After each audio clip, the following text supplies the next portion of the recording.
میرا بھی دل کیا کہ کیوں نہ آپ سے بات کی جائے. ایکچولی میں انڈیا سے ہوں جی اور کویت میں ہوں. تو قاری صاحب میں نے آپ کو سنا تو میرا دل آپ پہ مطمئن ہوا بات کرنے کا. جزاک تو اللہ. میں آپ سے بس یہی پوچھنا چاہتا ہوں کہ مجھے 2 سال ہو گئے کویت میں. 2 سال میں میرے پہ 7 لاکھ روپے قرضہ تھا جب میں آیا تھا. اس کے بعد سے وہ قرضہ 2 سال ہو گئے اترا نہیں. ہم کام کر رہے ہیں, پیسہ آتا چلا جاتا, کبھی 4 مہینہ روم پہ بیٹھ جاتے, کبھی 6 مہینہ روم پہ بیٹھ جاتے ہیں, اور اوپر سے قرضہ بڑھتے چلا جا رہا. کسی بھی چیز میں من نہیں لگ رہا. حالات اتنے ایسے ہو گئے میں کیا ہی بتاؤں. تو بس میں یہ چاہ رہا ہوں قاری صاحب کہ کیا میرا کیا ہے, کیا کریں کہ ہمارے روزی جسے صحن سب اچھا ہو جائے.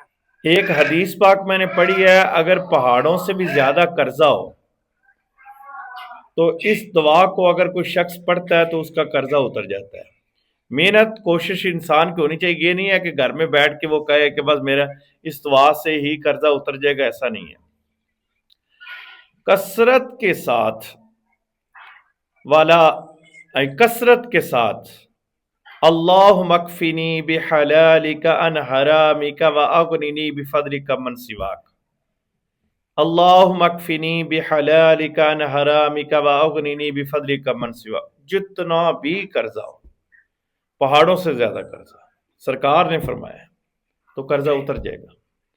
تو جتنے بھی سننے والے ہیں اس وقت تقریباً 200 کے قریب بندے لائیو سن رہے ہیں, تو اگر کسی پر بھی قرضہ ہو تو میں یہ کہوں گا ولا حول ولا قوت الا باللہ, یہ بھی پڑھا کریں, اور ساتھ یہ پڑھا کریں اللہم اکفنی بحلالک عن حرامک واغننی بفضلک من سواک. اس کا قرضہ اتر جائے گا انشاءاللہ تعالی.